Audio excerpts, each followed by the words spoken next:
Welcome everyone. We may, perhaps, if you are lucky, we may come to the end of the Mahaparinibbana Sutta today.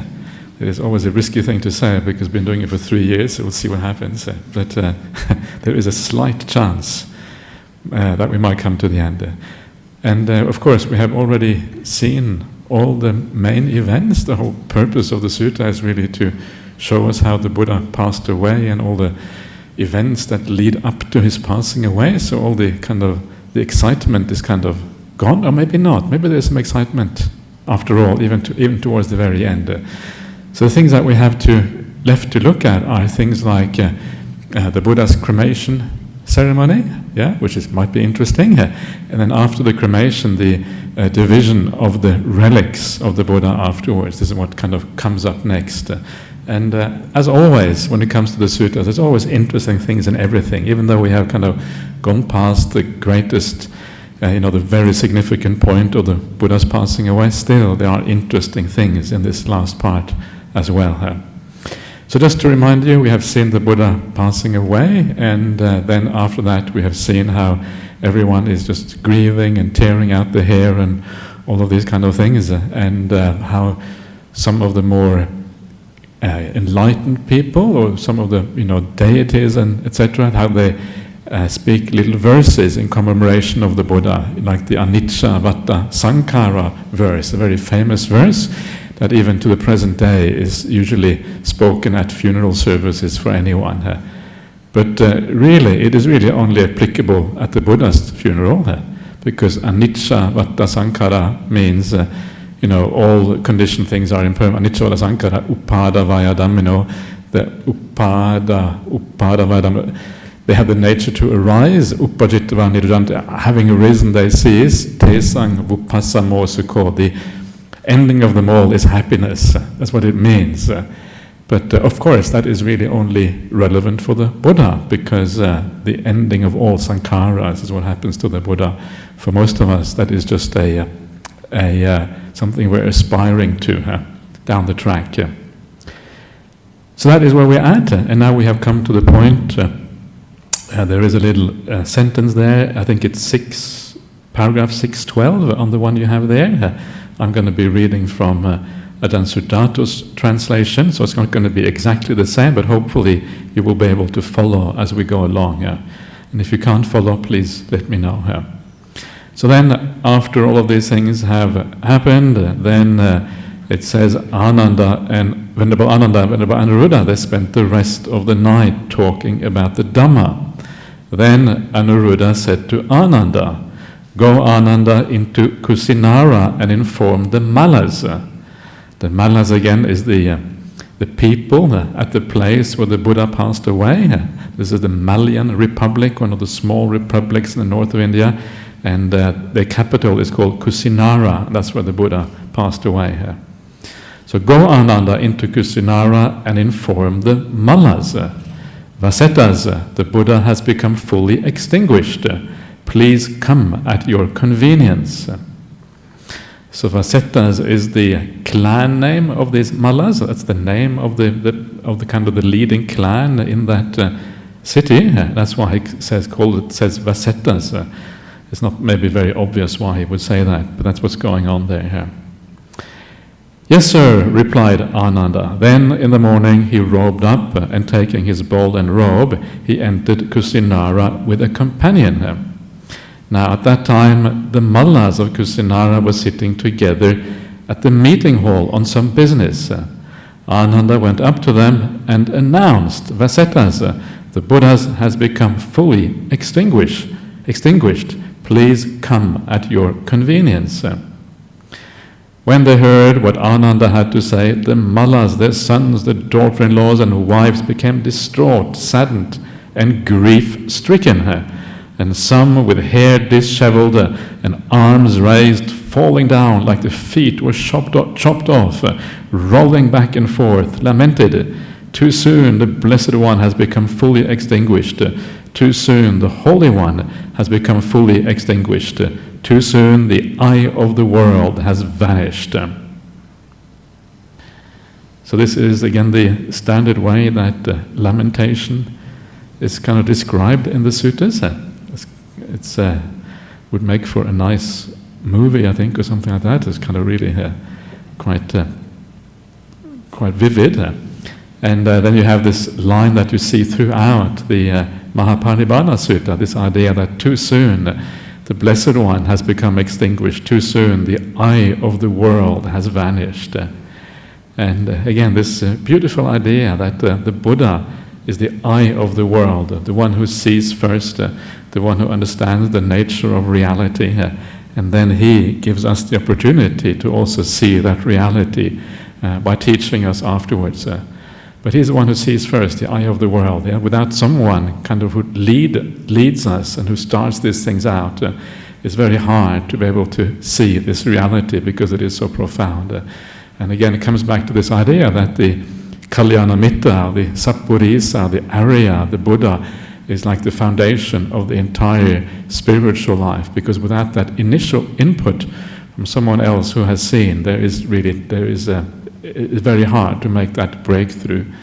And that is why there is an Arahant path, there is the path to become an Arahant, but there isn't really the idea of a Bodhisattva path. Is not something taught by the Buddha, it's a later idea. And I personally don't think there is such a path at all. I think it's just a nice idea that came later on, but doesn't really have any support in the word of the Buddha. So they grieve, and then they get to act together again, and then what happens next is then the Mallas ordered their men. So then my men collect fragrances and garlands and all the musical instruments in Kusinara. Then taking those fragrances and garlands and all the musical instruments and 500 pairs of garments, they went to the Malian sal grove at Upavattana and approached the Buddha's corpse. They spent the day honoring, respecting, revering, and venerating the Buddha's corpse with dance and song and music and garlands and fragrances and making awnings and setting up pavilions. So very active. It's a little bit like funeral ceremonies these days. Yeah, music, garlands like flowers. Fragrances perhaps. They went a little bit further with dance and song. That we don't usually do that, at least not in the Western world these days. And maybe there are some places that do this, but it's almost like a celebration the way it is done here. So anyway, then they thought, it is too late to cremate the Buddha's corpse today. Let's do it tomorrow.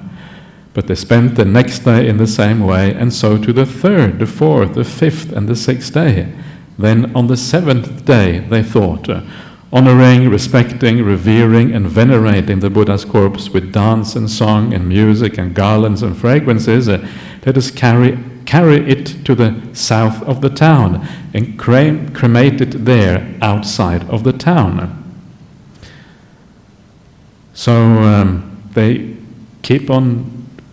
I guess all of these things that they are doing, I suppose it is a way of lamenting and a way of kind of honoring the Buddha who has passed away, but maybe also lamenting and kind of honoring his life. And they, obviously, because of the Buddha's importance, if you are a Buddhist, it is so important that you really want to do it fully, and you kind of keep on going for 7 days. And the idea that it goes on for 7 days is found in all the different versions of this particular sutta. So this seems to be a very early part of the sutta. But again, you will notice here the number 7. This number 7, which comes up in many strange places in the suttas, and always seems to be the number 7. When you read the Satipatthana Sutta, it talks about how long it takes to be enlightened if you practice Satipatthana, and it starts off with 7 years. He goes, and then it says, maybe not even 7, maybe just 6 years, or maybe just 5, 4, 3, 2, 1. And then after 1 year, it says, maybe not even 1, maybe not, and then not 11 months, but then 7 months, maybe just 7 months, 6, 5, 4, 3, 2, 1 month, and maybe not 1 month, but maybe 7 days. And this idea of the word 7, or this number 7, is something that recurs in the suttas in many places, and it seems to have some sort of significance that is more than just indication of an exact number of days or an exact number of anything. It seems to have a significance. And from what I hear from those friends of mine who are into this sort of thing, is that 7 is a mythological number. And because it is a mythological number, it has like a cultural significance. And very often these cultural significances, they will creep into the suttas because they will say something to the listeners. When they hear the word 7, they will know that there's something important going on or something special going on, maybe slightly magical or whatever. And it's fascinating that these things creep into the suttas. But usually it's not the Buddha who talks about the word 7, very rarely. He may occasionally, for example, you have the idea that if someone lies or says something really wrong in the presence of the Buddha, then their head will split in 7 pieces. It's another 7. So sometimes the Buddha may use this word, but generally it is in the narrative part. It's part of the context around these things, where you get more of a feel for the culture at that particular time. And mythology and legend is part of every human culture in the world. And sometimes we think that one of the ideas of the modern world is to demythologize the world, to try to understand things in a more realistic and literal sense. But according to those people who study mythology, every culture has mythology, because mythology is an inherent part of how we talk about things and how we deal with the world. So in our world too, we have mythology. I'm not sure exactly what it is, but we probably have our mythologies. And only maybe down the track will we be able to look back and understand the mythologies of the present day here. So it's not as if we are moving from a more kind of primitive society to a more rational one. Sometimes that may be the case, but it's also that many of these tendencies in the human mind, they're always there, they're always part of us. There's always irrational aspects, there's different ways of passing information on, and one of the ways of passing on information is mythology. It's a way of telling stories, a way of looking at the world which is different from the purely rational aspect. And it's an important part of human culture. So when you see these things in the suttas, don't necessarily think that it is anything different from what we have now. It's just that now we may not even be aware of our contemporary mythology or legends, because it is just too close to us, we can't really see it. So that is the word 7, which kind of turns up everywhere here. A very common one. So at the end of those 7 days, then they decide that they are going to take the corpse, and they're going to carry it to the south of town and cremate it there outside of the town. Why to the south of town? Is there any significance in that? And it seems to have been the common place for cremation grounds at that time. It was always seems to have been at the south of the city or south of the town. Whenever you see any city in India, whenever they do cremation, it's always to the south of the city. So maybe that was kind of just a standard place where you had cremations. Everybody knew where the cremation ground was or whatever. Maybe it was considered a slightly impure place or something like that. They kept it to one particular spot. And so then it goes on. Now at that time, 8 of the leading mullas, having bathed their heads and dressed in new clothes, said, "We shall lift the Buddha's corpse." But they were unable to do so. The mullas said to Anuruddha, "What is the cause, Venerable Anuruddha? What is the reason why these 8 Malian leaders are unable to lift the Buddha's corpse?" Vasettas, "You have one plan, but the deities have another one." "But sir, what is the deity's plan?" "You plan to carry the Buddha's corpse to the south of the town, while venerating it with dance and song and music and garlands and fragrances, and cremate it there outside of town. The deities plan to carry the Buddha's corpse to the north of the town, while venerating it with heavenly dance and song and music and garlands and fragrances. Then they plan to enter the town by the northern gate, carry it through the center of town, leave by the eastern gate, and cremate it there at the Malian shrine named the Makutta Bandhana shrine." So What is this all about? Why do the deities, why do they have their own plan for the cremation of the Buddha? Is that what deities get involved in, get cremation services? I don't know, I never didn't know they even had any. It's like almost like they have their own cremation kind of company or something here, like the undertakers, the heavenly undertakers or something. I'm not sure. What is going on? And I think what is going on here is that I don't know, did this really happen historically that the deities got involved? I really don't know. It seems unlikely to me.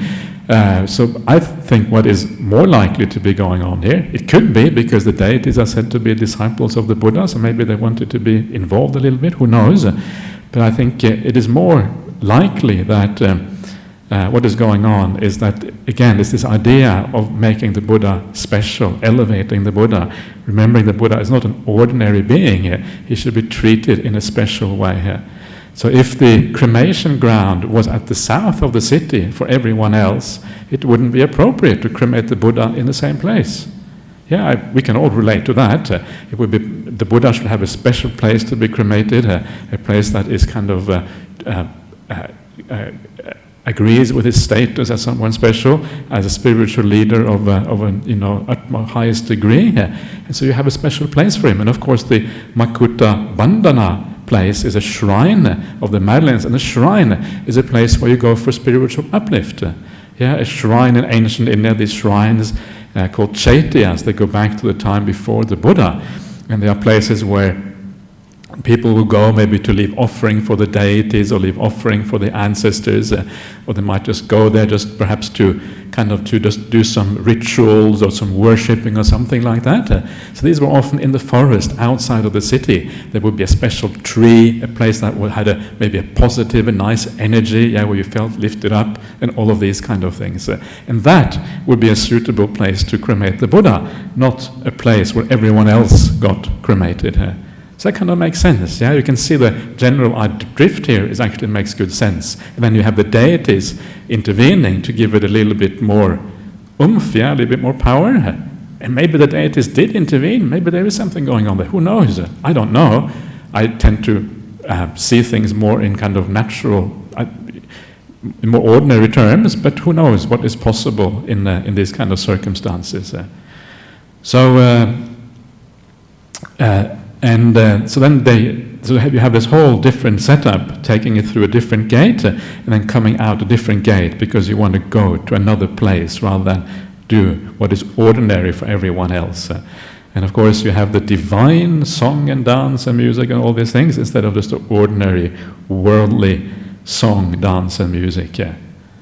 So divine song, dance and music, sounds pretty good.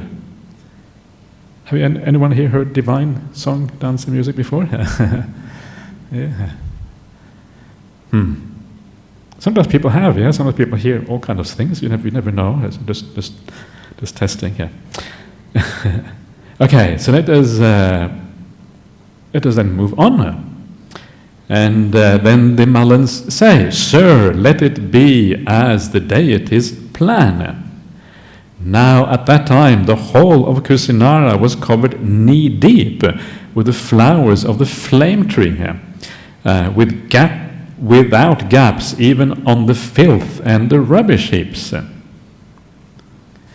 Then the deities and the Mallas of Kusinara carried the Buddha's corpse to the north of the town, while venerating it with heavenly and human dance and song and music and garlands and fragrances. Then they entered the town by the northern gate, carried it through the center of the town, left by the eastern gate, and deposited the corpse there at the Malian shrine named Makutta Bandhana. Then the Mallas said to Venerable Anuruddha, "Sir, how do we proceed when it comes to the realized one's corpse?" "Proceed in the same way as they do for the corpse of a wheel-turning monarch." "But how do they proceed with a wheel-turning monarch's corpse?" "They wrap the wheel-turning monarch corpse with unworn cloth, new cloth, then with uncarded cotton, and then again with unworn cloth. In this way, they wrap the corpse with 500 double layers. Then they place it in an iron case filled with oil and close it up with another case. Then, having built a funeral pyre out of all kinds of fragrant substances, they cremate the corpse. So, I don't know how big this corpse would have become after wrapping it with 500 double layers of cloth. It would have been really enormous. I don't know, hard to move it around. But the point, of course, here is that this is just a way of kind of ensuring the proper combustion of the body. Yeah, if you have a lot of cloth and everything is kind of drenched in oil, it's going to burn incredibly well. I think this is the point here. And also recall that the number 500 is not usually meant literally. The word number 500 is usually meant to mean a lot. So who knows exactly how many layers of cloth there were. I don't think these things to be taken too literally. They're kind of just indications of what is going on. So I don't really know. Of course, the idea of new cloth makes sense. Yeah, use the Buddha again. If you want to look after him, you want to make sure everything is nice and pure. Uncarded cotton. I have no idea why it says uncarded cotton. What does I think yours there has a different thing, doesn't it? What does it say? What does it say on that one there? Teased. Okay. What does that mean?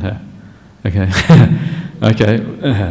Okay. So anyway, teased cotton wool. Okay. I have no idea what that means. That's but uncarded means like raw cotton that hasn't been combed. It hasn't taken out the bad parts or whatever it is. I have no idea what that is about, but obviously it was considered probably a way of honoring the Buddha at that particular time. So lots of new cloth, and then they wrap it all up, and then they put it in an iron casket. And the idea, presumably, is that when you burn a corpse on a fire, if it is done in the open, it can have a lot of really kind of strange effects. Yeah, it can be, for example, sometimes the corpse may move because the muscles start to contract. It's not uncommon for the corpse to sit up, when it's being burned because of contractions in the muscles and the sinews or whatever. Sometimes some people say it can smell a bit like a barbecue when you burn a corpse like that. So it can be really kind of strange. So all these strange things can happen, and presumably here, to have a dignified ceremony, you put it enclosed in an iron thing, so none of these things would actually be so obvious, because after all, this is the Buddha, and you want things to be as dignified as possible. And I suspect this is what is going on here. And there are other suttas where also other dignified people in a high position in society, like kings, that sort of thing, they are cremated in the same way. Similar kind of thing. Actually, it says even there that if you are a wheel-turning monarch, then you are cremated in the same way. So again, the wheel-turning monarch, in case you don't know, is one of the legendary kind of kings in India that is supposed to have ruled the entire of the Indian subcontinent in all directions. And legendary because they ruled without violence. Yeah, they ruled purely by just traveling. It's interesting. It's actually written about in one of the suttas, and it's pretty hard to believe, but that is what it says. Yeah, the wheel-turning monarch travels to the east, and he says, and he says to the people, the kind of people he's going to conquer, he said, keep the 5 precepts. And they say, sadhu, sadhu, we want to be your what is it called? Your underlings, or you want to be part of your empire. That's how he conquered people. Something to that effect. So he just went out, taught the Dhamma, or taught something similar, something wholesome, and they knew from that they wanted to be part of his empire, or part of his kingdom. That's how he conquered the world. Yes. It does. Yeah. It's a mythological realm. Yeah. But that's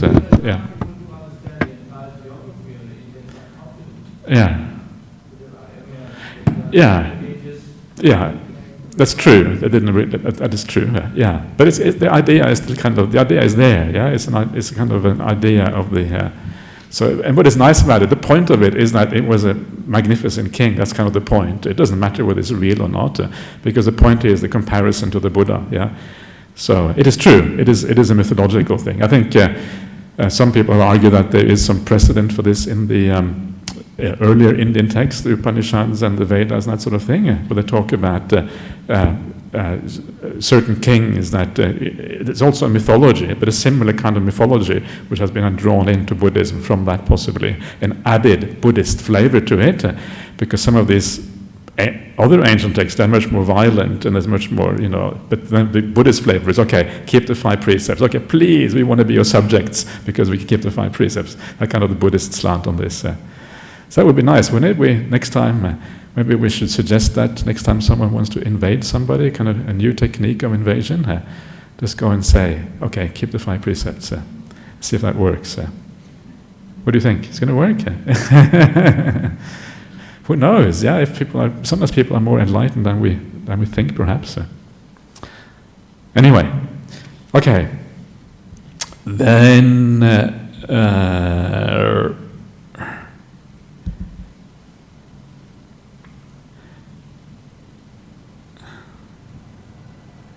yes, and then it says, and they cremate the corpse, and then they build a monument for the wheel-turning monarch at the crossroads. Yeah, and we have already looked at these monuments before. In your text it says a stupa. I think I have got both here. So in your text it says stupa. In the Ajahn Sudhanta's translation it has monument. And monument is kind of nice because everyone knows what a monument is. A stupa is a bit more obscure, if you're not a Buddhist at least. And this is, as I mentioned before, this is the Buddhist contribution to world architecture, is the stupa, one of the few things that seems to have originated with Buddhism. And very few examples of stupas that are not Buddhist in the world. So it seems to be originally come from the Buddhist ideas. In the early days they were very simple, but of course later on they were built up, and you have these days you have some humongous stupas in the world. The largest ones are found in Sri Lanka, in Anuradhapura, in the ancient capital of Sri Lanka, where you have these stupas that contain over 1 billion bricks, and they're larger than the pyramids of Egypt, and so they are really enormous things. So the stupas is kind of one of those things that is a very Buddhist thing, and it started pretty much around this time with the corpse of the Buddha. That's where it kind of comes from. Built at the crossroads, for easy access. So, and that's how they proceed with the wheel-turning monarch's corpse. Proceed in the same way with a realized one's corpse. The monument for the realized one is to be built at the crossroads. It just occurs to me, who we're talking that maybe the reason why they use an imaginary monarch is because any real monarch would be too ordinary. If you kind of compare the Buddha to an ordinary monarch, because they would be obvious that they would just be ordinary human beings. So you compare them with some imaginary, legendary monarch, because they are everything in our imagination is much grander, and it's more fitting to compare the Buddha with that.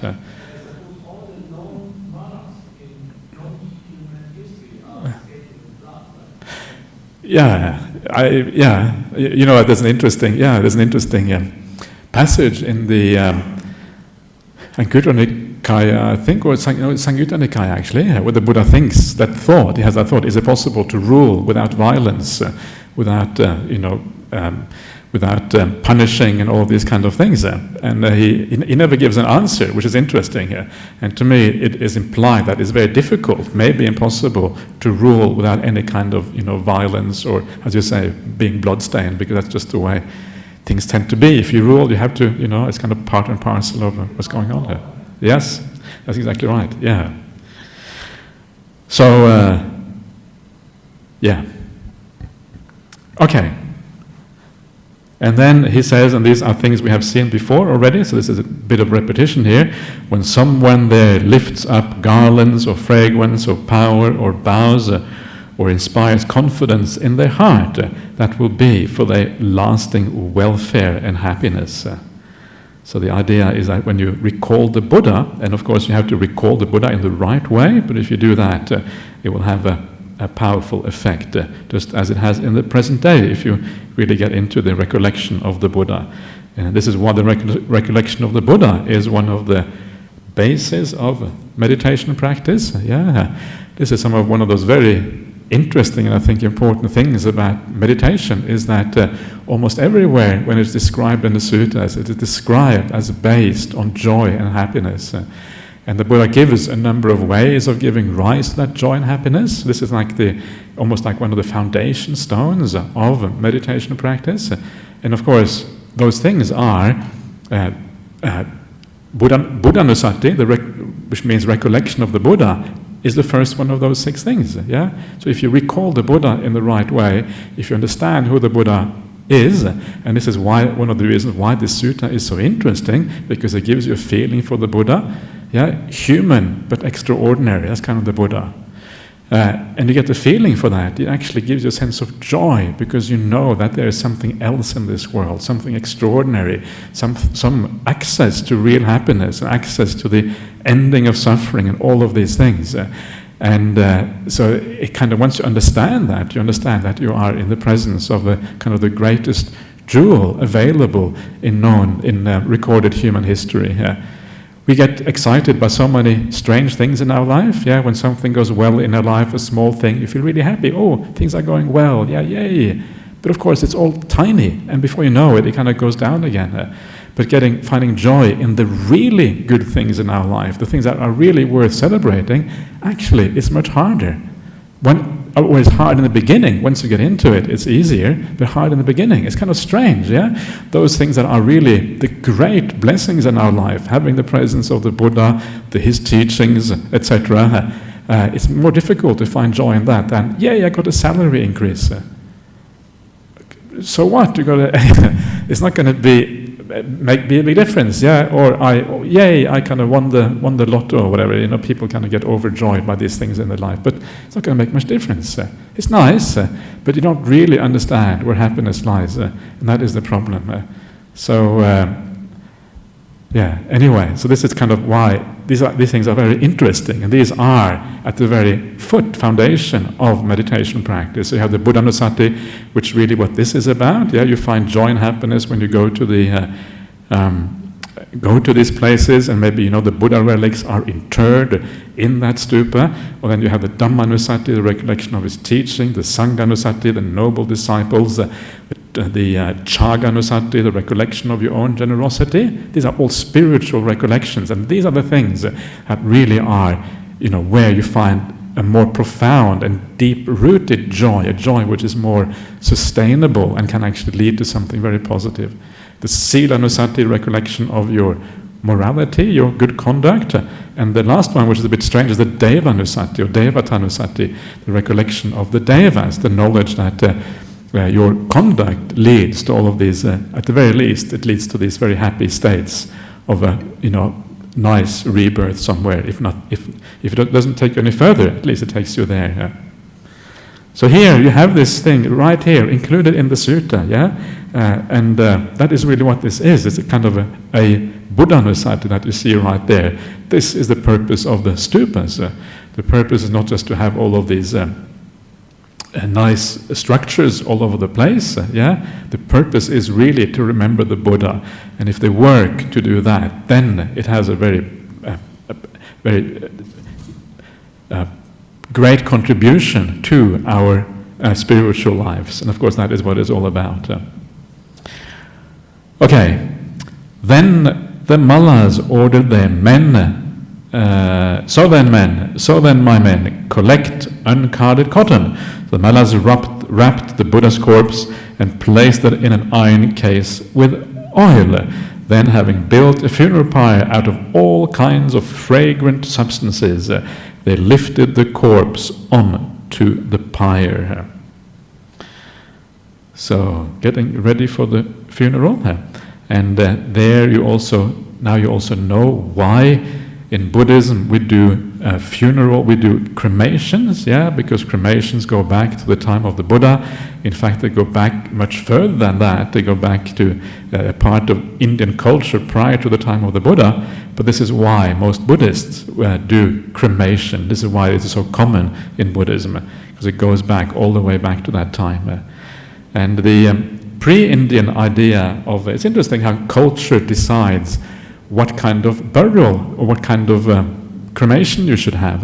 And the ancient Indian idea apparently was that when you burn the corpse, then the fumes, the smoke from the funeral pyre and from the burning of the corpse, well, they go upwards.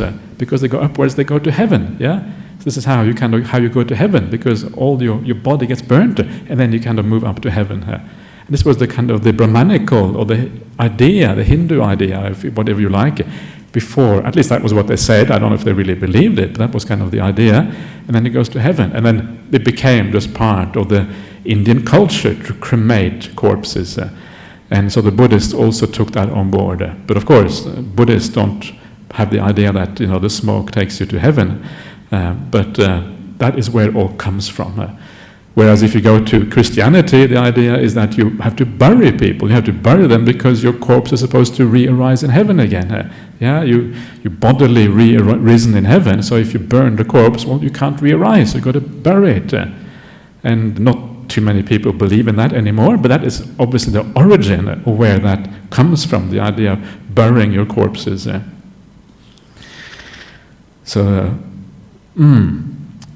Okay, so now we come to another kind of interesting aspect of this particular sutta. There's a little subchapter called Mahakassapa's arrival, or the story of Mahakassapa. Okay. Now, at that time, Venerable Mahakassapa was traveling along the road from Pava to Kusinara, together with a large sangha of around 500 mendicants. So, Pava and Kusinara, these are the capitals of the two Malian republics. There's two Malian republics, the eastern and the western one. And Pava is the capital of one of them, and Kusinara is the capital of the other one. So this was quite close together. And Pava is the place where the venerable, or the Nigantanata Buddha, the Jain leader, where he passed away a few months, or maybe a couple of years prior to the Buddha. So Pava was one of the cities in that particular area, very close by.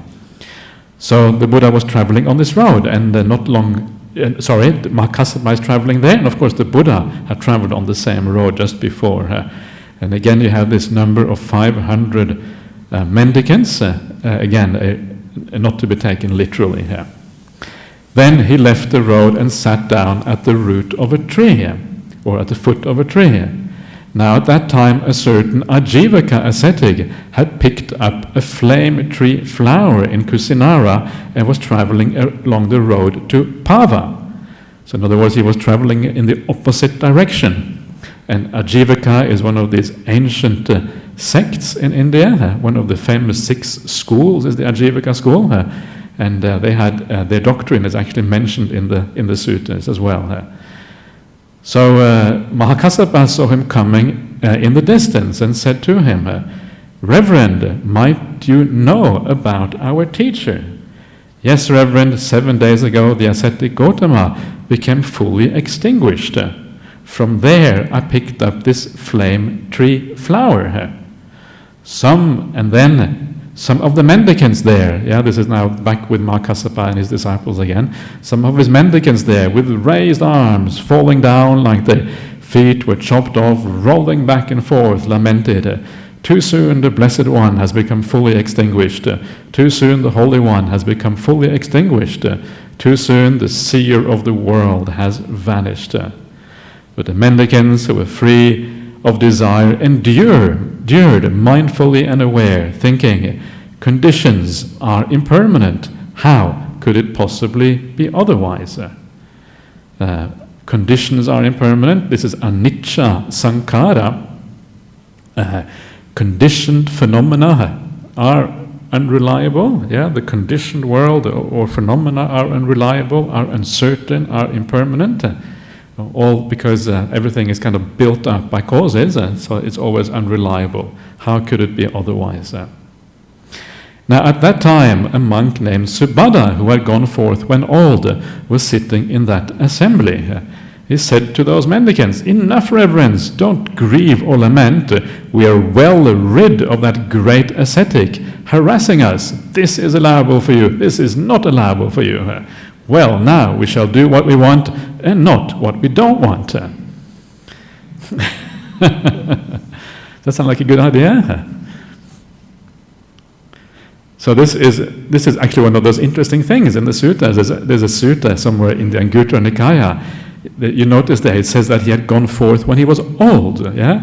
And this is not a coincidence, because it is, generally speaking, much more difficult to go forth when you reach a certain age. What do you say, Jacob? Is that okay. So, because once you reach a certain age, yeah, you are much more set, yeah, in your ways. It's much harder to kind of change. And here, you really have to change your lifestyle completely. You have to think about the world in a completely different way. You have to kind of accept all of these rules, and a lot of them are very minor and small, or so they may seem. And it's hard if you're older. When you're young, it's hard enough. What do you think? Hard enough when you're young? Yeah, okay. How old are you again? Okay, so certainly not old. That's for sure. Okay, so good. So this is why it is far easier when you. Not that it cannot be done. There are some people who go forth when they're old and do it really, really well when they practice properly. And Jacob Medin, you were. I'm not sure if you can hear me, but so all of these things, some people do a really good job when they go forth, even when they're older, and it's not. But generally speaking, it's much more difficult, and Buddha normally encourages people to go forth. The younger you are, the better it often is as a consequence. So then, that is why you have that combination between wanting to throw everything away. Now, good riddance to that great ascetic. That is just. It's a little bit problematic, yeah. And of course, one of the things that happen as a consequence of this, and this may not be obvious here at all, but this is kind of setting up the scene for what later on becomes the first council. What is known as the first council is all the 500 monastics coming together and reciting the Dhamma and the Vinaya, yeah. And of course, this is one of the things whereby they realize it is necessary to have that council so we can preserve these teachings. Otherwise, we're going to have too many people who say, "Oh, now it's time to chuck it all out because we can have a more pleasant life without all of these rules of conduct, etc., etc." So all of these things are kind of interlinked. Yeah? You can see how there is a certain history here that is happening, and these things are there for a purpose. So then the Venerable Kassapa addressed the mendicants. "Enough reverence, do not grieve or lament. Did the Buddha not prepare us for this when he explained that we must be parted and separated from all we hold dear and beloved? How could it possibly be so that what is born, created, conditioned, and liable to fall apart should not fall apart, even the realized one's body?" So again, he's just reminding them that of the Dhamma, one of the, again, as I mentioned before, one of the main themes of the Mahaparinibbana Sutta is the idea of impermanence. The idea of impermanence, even the things that are most important to you. In this case, the Dhamma itself, in a certain way, it reminds you that the Dhamma itself is impermanent.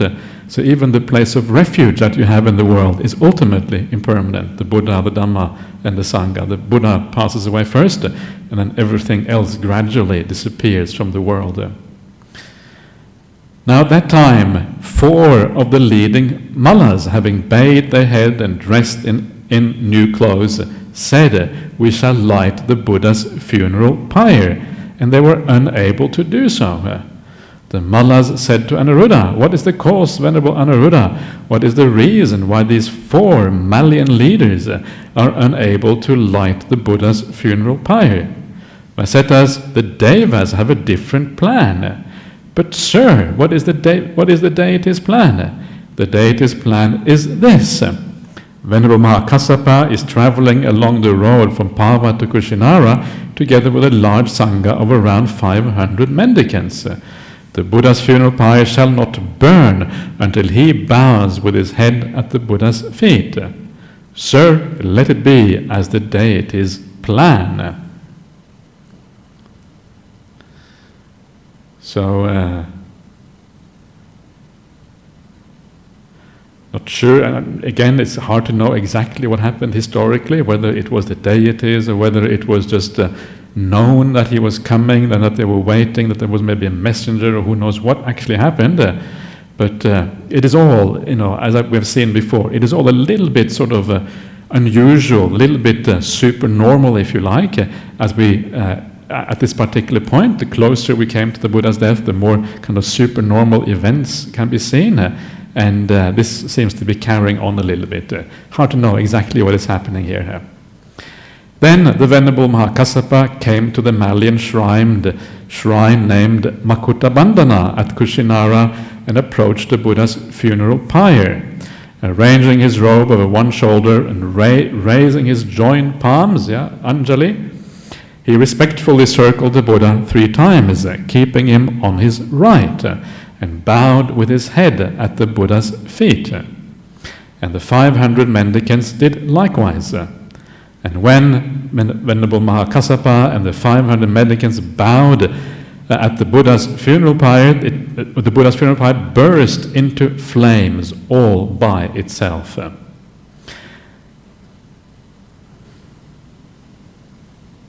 So a lot of the kind of standard things you can see here, all the things that we do in the present day are mentioned here. The arranging the robe over one shoulder is exactly what monastics do now. It's the kind of this thing here. Nothing has really changed. Putting your joined palms together, Anjali, it goes all the way back to the time of the Buddha and before. Respectfully circling the Buddha 3 times, just like we respectfully circle things in the present day, like a stupa or whatever. Always with the right side. This is how you circle the Buddha in the right way, or anything in the right way, keeping the right side towards him.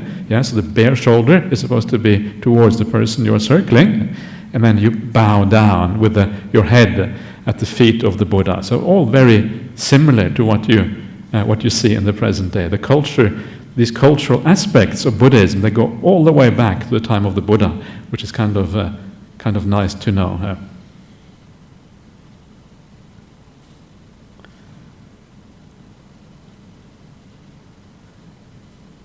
Okay, it actually I can see that in the translation you have, it actually says uncovering the Lord's feet. It says in there.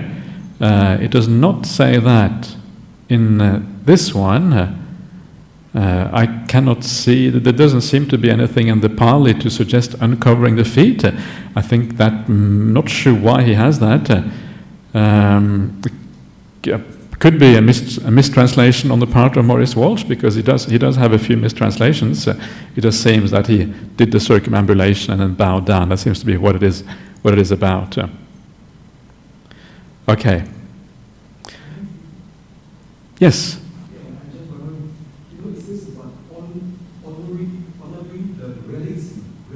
Doesn't say relics. Oh, you haven't got there yet. You're ahead of me. Yeah. Okay. So come back in a second, Eddie. Once we have read that out. Yeah. Not in the Pali. Not in the Pali that I have here, but the Pali. Yeah. Yeah.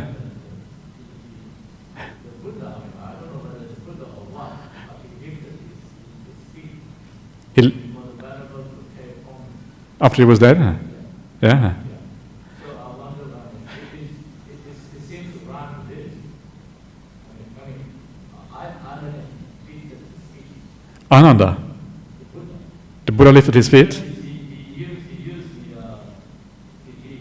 his fire to sing and burn. Not any mortal flame can burn.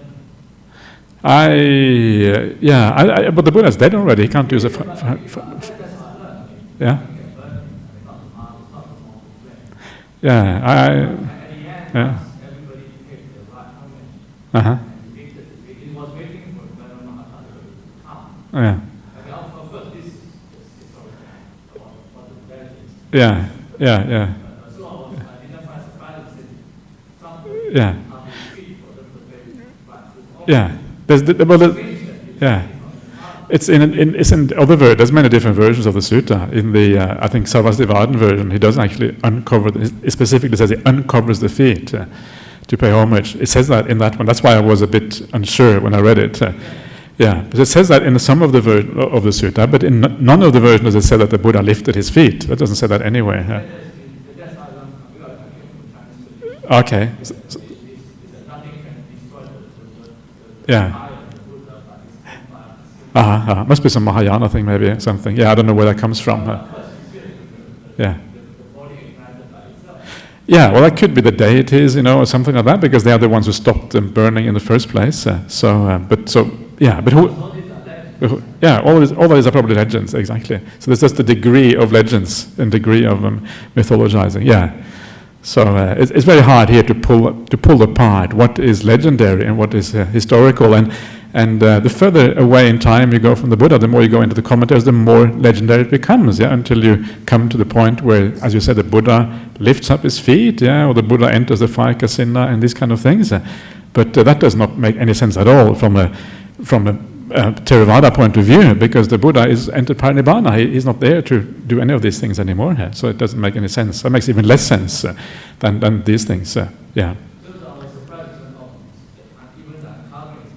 Yeah, it isn't in the Pali. Yeah, but it is in the. I think that the Sanskrit version of the sutta, which is.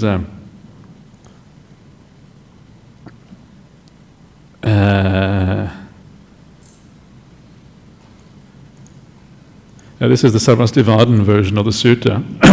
Let's have a look.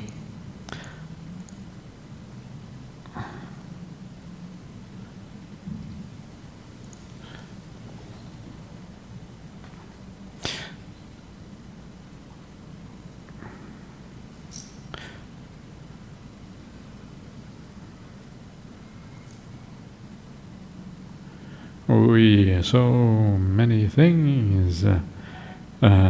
Armies are coming out. There's lots of stuff happening at this particular point. The Buddha's passing away, and the armies come. This is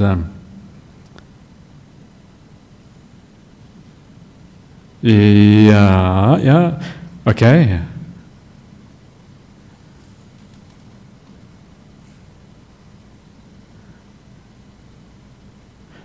Yeah. So then the Venerable Kassapa, Venerable Kassapa approached the pyre of the Blessed One. This is I'm now reading from the Sarvastivadin version of this particular sutta in Sanskrit. Having gone up to it, he uncovered the iron vessel full of oil. He uncovered the 500 double layers. He uncovered the carded cotton. Having uncovered the carded cotton, he honored the undisturbed remains of the Buddha. Meaning, here the remains means the sarira, which is like the physical body, basically. It hasn't been cremated yet, so obviously means the body. Yeah, and then it has a different kind of carries on in a slightly different way here.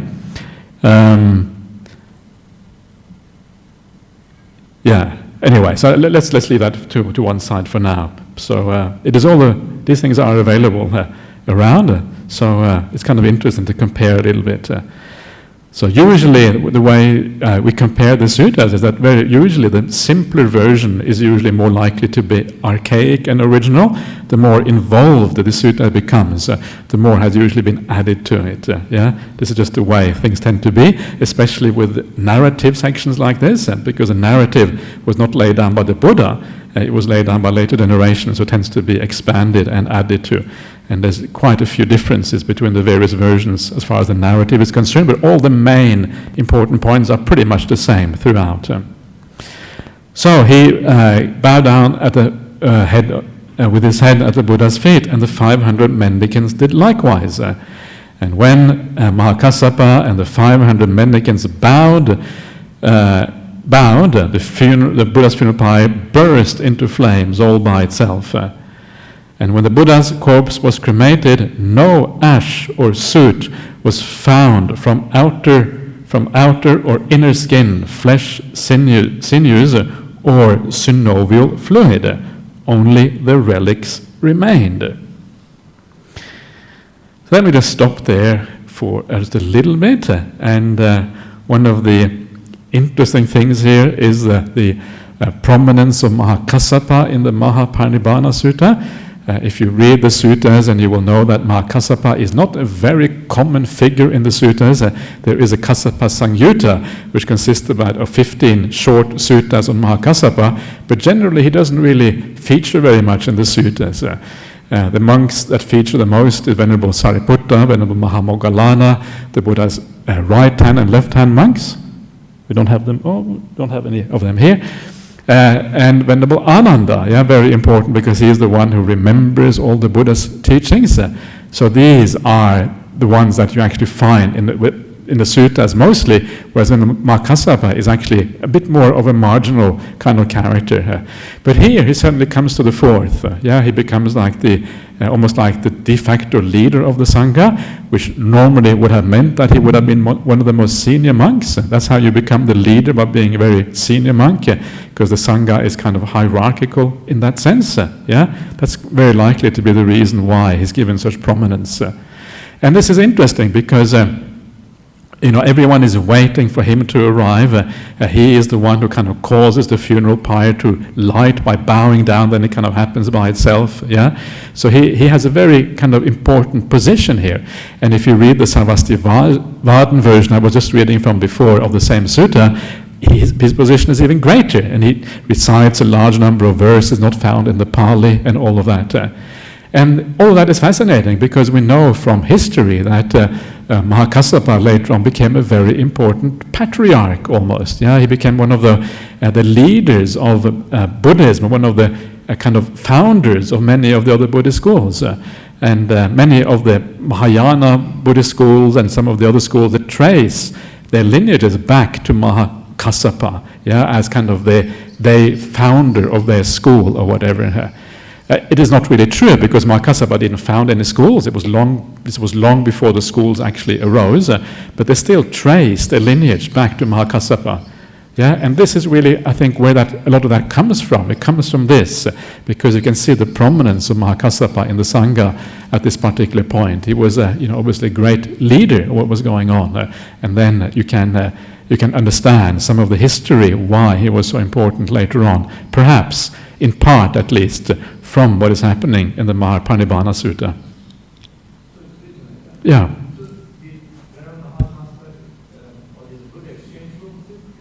He did, yeah. That's in the Vinaya. I think it's a story from the Vinaya. Or is it found? No, actually, it's found in the Sutta. I think it's might find in the Kassapa Sangyutta, probably. Actually, yeah, maybe right. Yeah. I think it's one of the stories from the Kassapa Sangyutta. Yeah. So, but there's not much there. It's pretty. It's not many stories with him here. Yeah.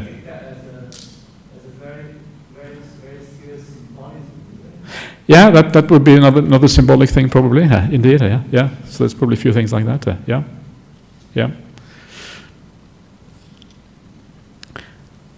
Okay. And then you have this idea that the Buddha's corpse was cremated with no ash or soot, and from any of the flesh or sinews, etc. And I think the idea behind this, and only relics remain, the idea behind this is that it was it burned in a very pure way. Everything burnt up, and all that was left was the bone relics when it was finished, and nothing else was really left behind. This particular line is missing from the other versions of the sutta, so it may just have come into the Pali for whatever reason, who knows what exact reason, but it's far from clear that it is it is original or has anything to do with what actually happened historically. It is likely to be one of these things which is a bit of embellishment of what actually happened at that particular time. But whatever, it doesn't really matter. The relics that remain are the relics, and whatever you call them, ash or you call them relics or whatever, is kind of really irrelevant. So maybe just very briefly about the idea of relics. here is called sarira. In many parts of the Buddhist world, they're called dhatu. Dhatu means like element, and the relics of the Buddha, they will often be called that. In the Buddhist countries, you have the Dagaba. The Dagaba is a Sri Lankan word, a Sinhala word, which means a stupa, basically. There's a Dagaba. And the Dagaba comes from the word, it's derived from the word Dhatu Garbha. And Garbha is a chamber, and Dhatu is again the relics, So it's actually derived directly from the idea of a relic chamber. And that shows you the close connection between the idea of a relic chamber and a stupa. The stupas were built ideally around the relics of the Buddha. That was kind of the purpose of these stupas. So this is what you are seeing here. So what are these relics like? It is one of those interesting things, in the modern world there's often a lot of emphasis on relics, and people get very excited about relics, having Buddha relics or whatever. And personally, I don't get that excited over Buddha relics, to be honest. And one of the reasons is because I think the provenance or the origin of these Buddha relics is often so uncertain. You don't really know where it comes from or what it is all about or whether it has any connection to the Buddha. And sometimes when you see the amount of Buddha relics that is available around the world, you wonder how all that could come from one person. It's more like 100 people, something like that. There's just so much of it. So it all is very dubious and uncertain. And one of the things that really kind of clinched it for me was when you see the relic found in the museum in New Delhi, which is one of the most relics most likely to have come from the Buddha, because it came from a place that was quite possibly preserved all the way back to the time of the Buddha. It was dug out, and basically it is a bone. It is not a relic as we normally think of relics now, where they have crystallized and they have multiple colors and all these kind of things, but it was an ordinary bone. So one of the relics that is most likely to come from the Buddha was actually an ordinary bone relic. And all of these other things about the Buddha's relics being crystallized because he was an arahant, and you can know whether someone is an arahant, whether the bones crystallized and all these kind of things. Personally, I find it all I find it dubious. So again, this is just my personal opinions, and please don't feel offended if you disagree with that. It's just the way I see these things. And also another kind of piece of information that I heard from Korea was that when you burn a body at a very high temperature, especially bones, apparently they crystallize. So if the temperature is high enough, you get crystallization. It's just a natural consequence of burning things at a very high temperature. And that could explain some of the relics that you sometimes get. They are just bones burned at a high temperature. And that is how I prefer to look at it. It is just hold on one second, Eddie. It is just too, I think, uncertain to decide that someone is an arahant based on how the bones burn. To me, that is not a very kind of reliable way of deciding whether someone has a spiritual attainment or not. Okay, Eddie, go fire. Yeah. Yeah. Have you heard of it? It's common among Asian Buddhism. Yeah. After cremation, they leave behind a pearl. Yeah. From the brains or what? That's what I'm talking about now. Yeah. Oh. Yeah. You have. Yeah, that's what I'm talking about now. That when they say that when if the bones crystallize, when someone dies, they say, well, this must be an arahant because the bones crystallized. That's what I just mentioned just now. This is kind of the idea of relics, and you find these little pearls, and you find they're brilliant and they're colorful and have all of these kind of aspects to them. It's not from a high mountain. I think the idea, to me, the idea that you can judge someone's spiritual attainment by whether you have a crystal or not left behind afterwards. To me, it seems very, very dubious, and I cannot see any connection between someone's spiritual attainment and how the body burns. It doesn't make any sense to me. And I think it's kind of I think it's just more like a popular idea, to be honest with you. Yeah. Okay. So there you are. So that is only the relics remain. In other words, there would have been some bone fragments remained, and perhaps there would have been some of those had crystallized as well. Who knows what actually happened at that particular time? And then it goes on. It says, and of those 500 pairs of garments, only 2 were not burnt, the innermost and the outermost. Yeah. So. Again, I don't really know what that is about. How it is that 500 garments were kind of, he was wrapped in 500, but the innermost and the outermost were not burnt. Another kind of super normal event. And why is it even mentioned? And perhaps, I don't know, perhaps it is mentioned because maybe the innermost garment was kind of serving as a repository for the relics, yeah, so it kind of would have been unburned, so everything kind of collected nicely. Maybe that's the idea, and everyone knew exactly what the relics were. I don't think this actually happened, to be honest, but this is, maybe the reason why it has been, the story has gone down in this way here. Why the outer garment also was unburnt? Don't know, no idea. Maybe, I have no idea why that is the case. Yeah. Sorry?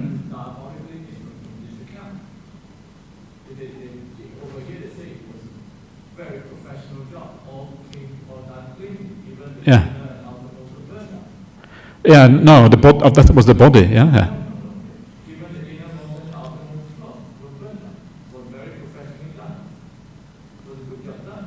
Where did it say that?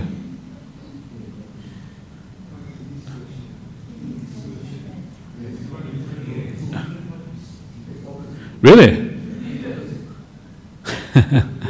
Okay, yeah, okay, right, okay, now I see what you mean. Yeah, okay, this version there, yeah, okay, well, that version is wrong, sorry. This is what you cannot translate, cannot trust translations always. It's basically not wrong here. If you read the Pali, I got the Pali here actually. So the Pali says, of those 500 pairs of cloth, 2 cloths were not burned. It says not, Nadayingsu means not burnt. So it's, unless he has a completely different version of the Pali. But Maurice Walsh is known for not always being fully reliable in his translations, so quite likely he has got it wrong. If you read the Sarvastivada and read some of the other versions, they have exactly the same thing, that the innermost and the outermost cloth did not burn. So it's found across the board, it seems. So that is actually correct. So that's interesting, isn't it? How this is mistranslation. That it didn't burn? Yeah, I don't know. I don't think it happened. I think that's the point. I think this is some kind of idea that was probably added later on this is the Buddha's funeral. Something special happened, yeah? Something very special. The cloth was there. It collected the relics or whatever. The relics were kind of kept pure and clean because the cloth was intact. Something like that. That is what I think would happen in this particular case. And once you kind of get into the stream of supernormal, I've seen so many cases throughout the Mahaparinibbana Sutta of supernormal events happening and very often not being reliable because they're found in one version, not another one, etc. So I think once you get kind of going with supernormal events, they kind of pile up, yeah, and everything, almost anything becomes possible after a while. So I don't find this. I think this is just some kind of memory, perhaps, that they had afterwards of something that probably never actually happened. Something like that. That is my guess. Okay. And when the Buddha's corpse was consumed, the funeral pyre was extinguished by a stream of water that appeared in the sky, and water dripping from the sal trees, and by the Mala's fragrant water. Yeah. So again, the idea of a stream of water appearing in the sky. And again, the other versions are different. In the Sarvastivadin version, it just says that in that version, it says that they used cow's milk to extinguish the fire. Yeah. So these are different ways of elevating the Buddha. Cow's milk would have been a very expensive way of extinguish a funeral pyre. We're taking lots of cow's milk to extinguish a large funeral pyre. So very expensive. Yes, this is one way of elevating it. Another way is to say it was the devas coming from the sky. Is another way of kind of lifting it up and making the occasion more significant. So these are different ways. And the fact that they don't agree with each other, it shows you that the memory of what actually happened wasn't very clear. And that's why you have these differences.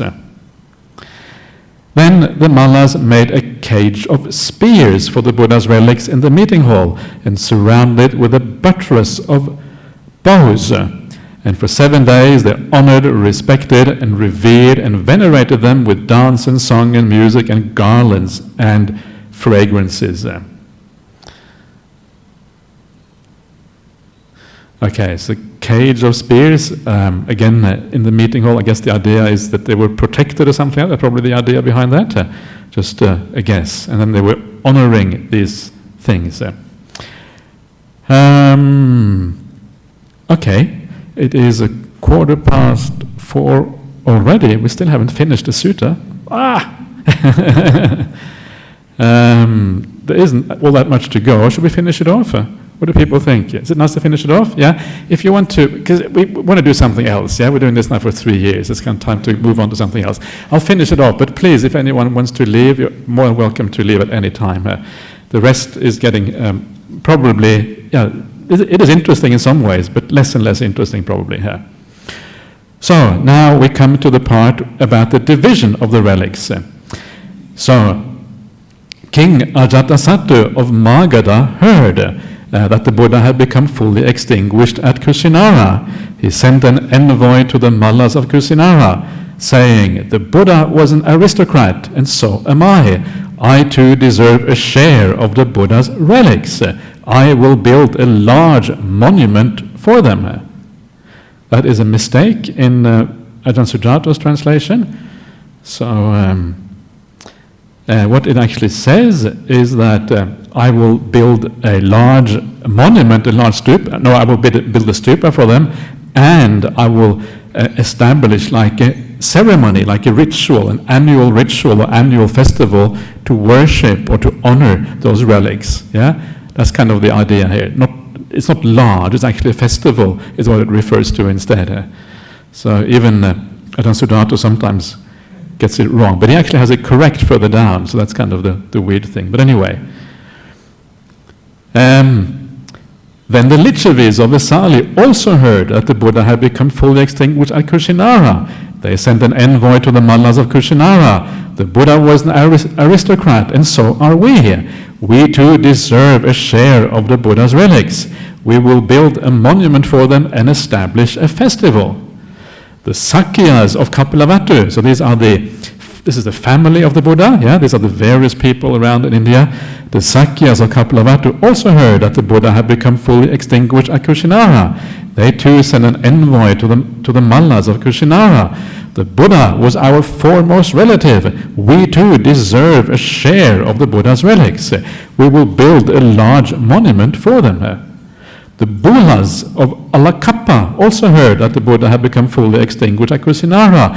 They sent an envoy to the Mallas of Kusinara.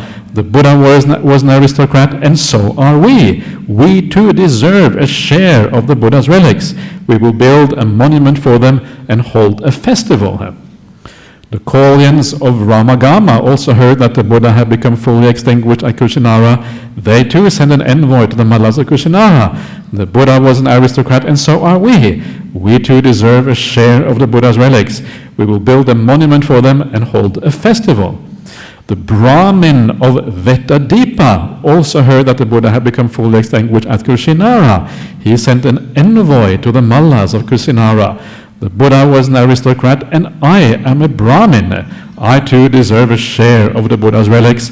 I will build a monument for them and hold a festival. The Mallas of Pava also heard that the Buddha had become fully extinguished at Kusinara, and they too sent an envoy to the Mallas of Kusinara in exactly the same way. The Buddha was an aristocrat, and so are we.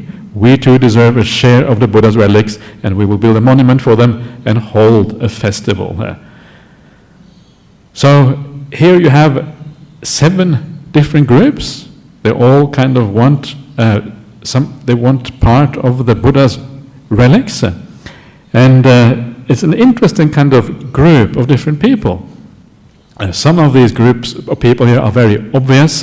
He starts off with King Ajatasattu of Magadha, and of course Magadha is the greatest country in India at this particular time. It's at the starting point when it's to become this large empire in the north of India, and King Ajatasattu was the king of this empire. So obviously he was a disciple of the Buddha, and he would want a share of these relics. That's kind of an obvious one, and that kind of also helps to sort of to elevate the Buddha a little bit. They kind of, the royals kind of they get a bit of get some glory from the Buddha, and the Buddhist gets a bit of glory from the royalty. So they kind of build each other up. So it's natural that he should be part of this story here.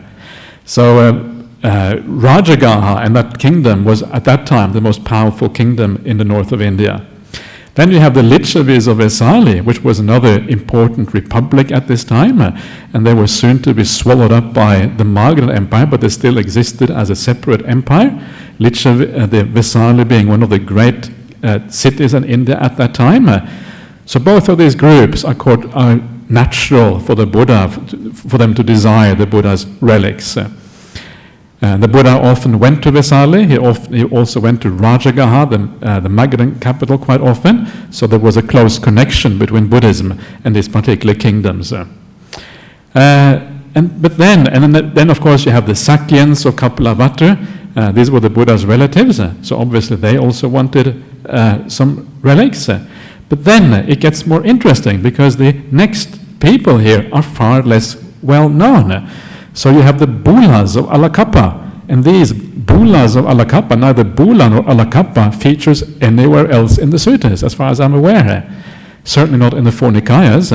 So these are very kind of obscure people. Nobody knows exactly who they are, and it's kind of a little bit unusual that suddenly they turn up at the very end. After the Buddha has passed away, they turn up and they say, "Oh, we want some relics," and nobody knows who they are. So that's the Bulas of Alakappa. Then you have the Kaulians of Ramagama, and the Kaulians are a fairly well-known people, but the city of Ramagama is very obscure, and nobody really knows whether that city existed or not. It only again features here in the Mahaparinibbana Sutta. There's no archaeological evidence apparently from this particular city or this town, so again it is quite obscure. Then you have the Brahmin of Vetta Deepa. Again, doesn't feature anywhere else in the suttas. Nobody knows anything about this. Why he should deserve just for himself. One fellow should have all these relics, whereas everyone else were kind of sharing them out according to nations. Is kind of a little bit strange. I don't know about that. Then you have the Mallas of Pava. So these are the other Mallas that we mentioned before, and they are a little bit more attested in the suttas. You see them in a number of occasions, but not super important in the suttas. So it's kind of strange. You hear at the very end of the Buddha's life, you have all these kind of slightly obscure places who want the relics of the Buddha, whereas some of the places in India which you thought really would have wanted them are not here. What is missing here is, for example, the Kosyan kingdom, the Kosala. The reason why Kosala is probably missing is because, according to the history, soon before the Buddha passed away, the king of Kosala also passed away, and he was a very close disciple of the Buddha. And afterwards, he kind of handed over his kingdom to his son Vidudava, and he was a much more bloodthirsty and much more difficult king than King Pasenadi, and he was much more opposed to Buddhism and the Buddha. In fact, he is known in later Buddhist texts to probably have slaughtered the family of the Buddha or the entire Sakyan clan because of a slight earlier on in his life. His mother was apparently of slave descent when they said she was of royal descent, and for that reason he was so upset that he decided to slaughter the whole clan apparently. So this is some of the backgrounds. In that case, that makes good sense. You can see why maybe the Kosalan kingdom is missing from this list. But there are also, yes? It's not a certain story. It is uncertain. It's not in the suttas. It is a commentarial thing. So we don't really know. It features everywhere in the commentaries and later stories, but it doesn't feature in the suttas. But it kind of sort of makes sense here. Yeah, you can see it. So it kind of fits with the overall narrative. So maybe it was true. Maybe it was actually what happened. Yeah, could very well be the case. Yeah. Because the death of the Muslim king was very recent. Yeah, the same. Probably very recent. Yeah, yeah, 80, yeah. Would have been the same age. Yeah, yeah. And so that really, it started really build against Buddhism. Yeah, exactly. He would have been very, probably had no faith or anything in the Buddha at all. Probably, quite likely, if he wanted to kill all the, his family, or whatever. So probably, yeah, probably was a lot of animosity there. So this is probably why it is not there, because it's kind of glaring by its absence. Yeah, it was one of those great empires that was so close to the Buddha previously. But it's not just Kosala what is missing. You also have missing Varanasi, Benares. Yeah, one of the great cities of India at that time, and the Buddha would have had many disciples there. But that's also missing from the list. You have Kosambi is missing. Kosambi also where the famous Gosita Rama was, one of the famous monasteries at that time, also missing from this list. You have Champa, which is missing, one of the 5 great cities of ancient India, further away. So there's a lot of big cities that are missing from the list, and a lot of small little clans that are here instead. So this is kind of interesting, yeah. And it is interesting because very often what happens, because we're now kind of moving into the more hagiography of the Buddha. Yeah, when you come into the narrative and things, it is more a story to elevate the Buddha, to talk about his great qualities and all of these kind of things. So it becomes more of hagiography than actually real history. And because of that, often things tend to get exaggerated, as we have seen with the miracles and all these kind of strange things. So because the people who are taking the relics here are relatively low key, I think that is quite likely to be, more likely anyway, to be historically true, because it doesn't seem to be exaggerated. Yeah, this is kind of maybe just circumstances. These were the first people who heard about it because they were closest or whatever, and so they came first, whereas these other kingdoms may have been too far away, who knows what, and there wasn't this great urge to spread it out to kind of the great kingdoms, but more like, okay, you are our friends, yeah, so we know you were relatively close to the Buddha, so we'll pass it on to you instead of passing it out to the big kings or whatever of northern India. So something like that. So I think quite possibly this is true, but it is kind of still strange how obscure some of these names are, not actually found anywhere else in the suttas apart from here, the Mahaparinibbana Sutta. Okay, so they all want the relics of the Buddha, and then what happens next is that when they had spoken, the Mallas of Kusinara said to those various groups, the Buddha became fully extinguished in our village district. We will not give away a share of his relics. You can imagine here all of these kingdoms, all of these countries want to have a share, and they are this tiny little republic. This, the the Venerable Ananda said that Kusinara was this kind of tiny little village in the back or beyond, of nowhere, kind of irrelevant. Why don't you die in one of the big cities instead? The master said to the Buddha, and the Buddha said, this will do, Kusinara is fine, yeah? You can imagine here the pressure on these little Malans there in north of India. And according to the story here, it actually resolves itself very nicely, but in some of the other stories, and if you read the Sarvastivadin account of this, if you read the Dharmaguptaka account, and these are some of the alternative versions of this particular sutta, it actually is as if it is war is brewing between all these countries. Yeah, so they all send their armies, the fourfold army, which is the elephants, the horses, the chariots, and the foot soldiers, as the fourfold army of ancient India. They all send their armies, and they're all ready to fight over the relics of the Buddha. And it's kind of interesting, isn't it? I don't know if it actually really got to that point, or whether that's just history, or whether it really happened. But you can even in the Pali here, you get the feeling that there's some underlying tension going on. There's a problem here. But it's fascinating how we kind of fight over the symbols. We fight over the things that really matter to the majority of humanity. It's not the actual teachings. It's not what the Buddha said. It's not how we should live up to the master, follow his example, but actually it is all the material things that really matter to most people, to the point where they're willing to throw the teachings completely out of the window and instead fight over these remnants and these remains. And this is quite a well-known story, this idea of the War of the Relics. If you look at a lot of the iconography around the world, in other words, the art that you see around the world, there's a lot of scenes where you see the fighting going on. That is the War of the Relics that is depicted in some of these scenes. You can see them in some very famous Buddhist art. You find, for example, Borobudur in Indonesia. I think it is there. I can't remember now. You have the very famous art in places like Sanchi, the famous stupas in Sanchi in India. It has lots of art, and I think that is also featured there as well. And so this has become a very famous scene later on, this War of the Relics, as it is called. But fascinating, and I think it is a very good reminder to all of us that the way to promote and look after the Buddha's teaching, to make sure that the Buddha's teaching has a good name in the world, is not to look after it by breaking the Buddha's message, by starting to fight over things and say that some people are bad because they destroy Buddhism or whatever. Well, maybe they are bad, but you fighting back and using violence is not the way to deal with these things.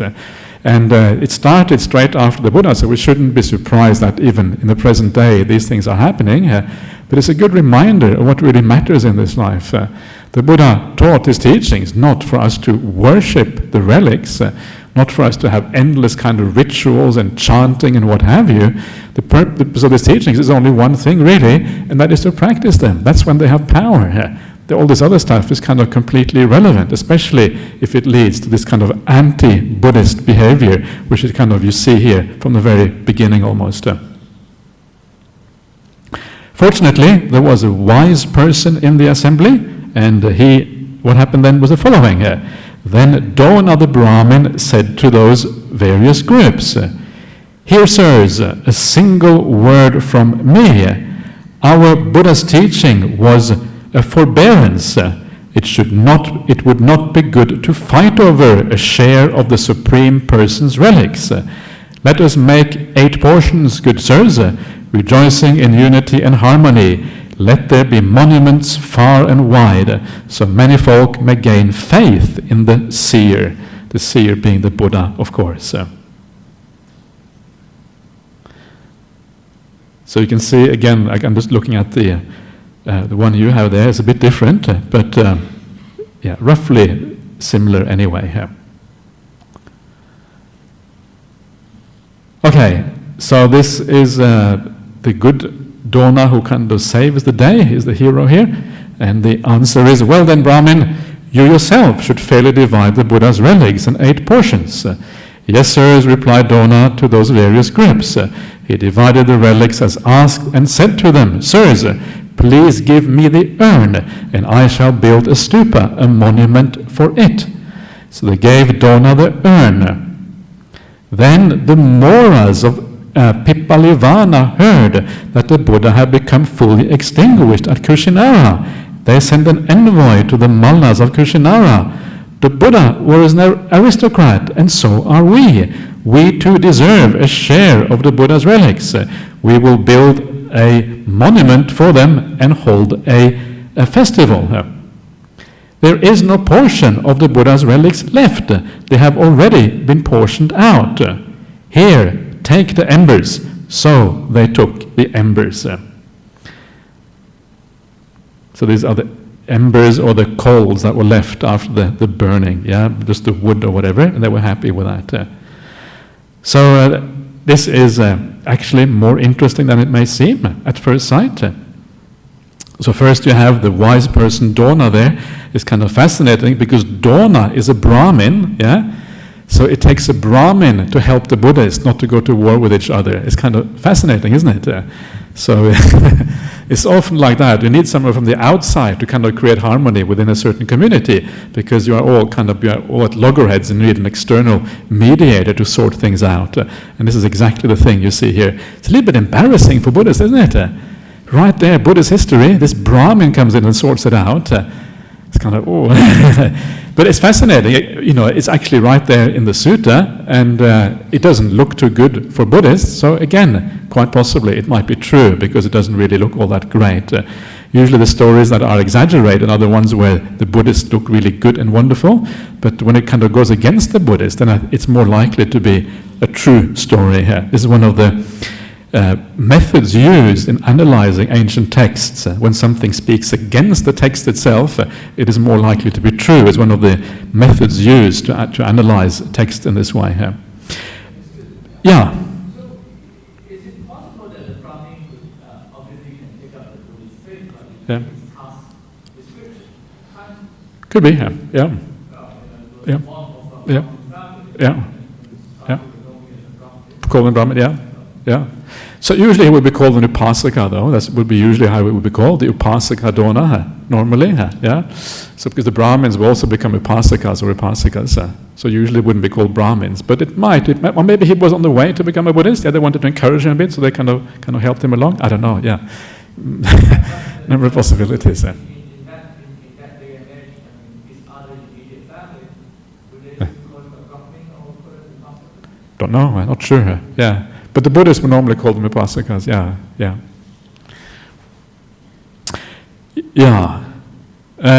And then you have this little thing here of the Moras of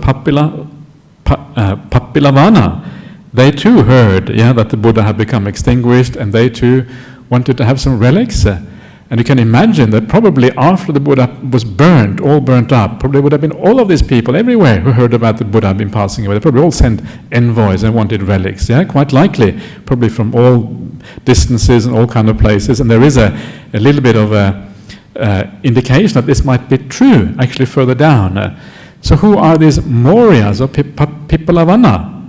It's kind of interesting. Do you have anyone has any idea who they might be?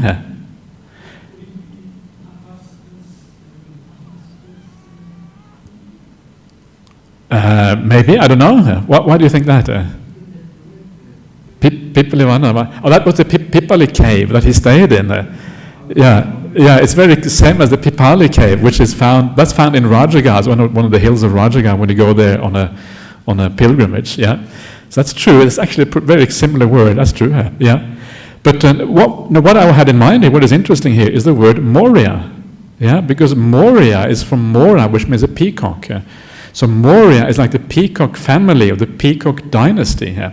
And there was a very famous peacock dynasty in India, and that is Ashoka, Ashoka Maurya. He was called Maurya. So his family was Maurya. So this would have been maybe 5 or 6 generations before Ashoka.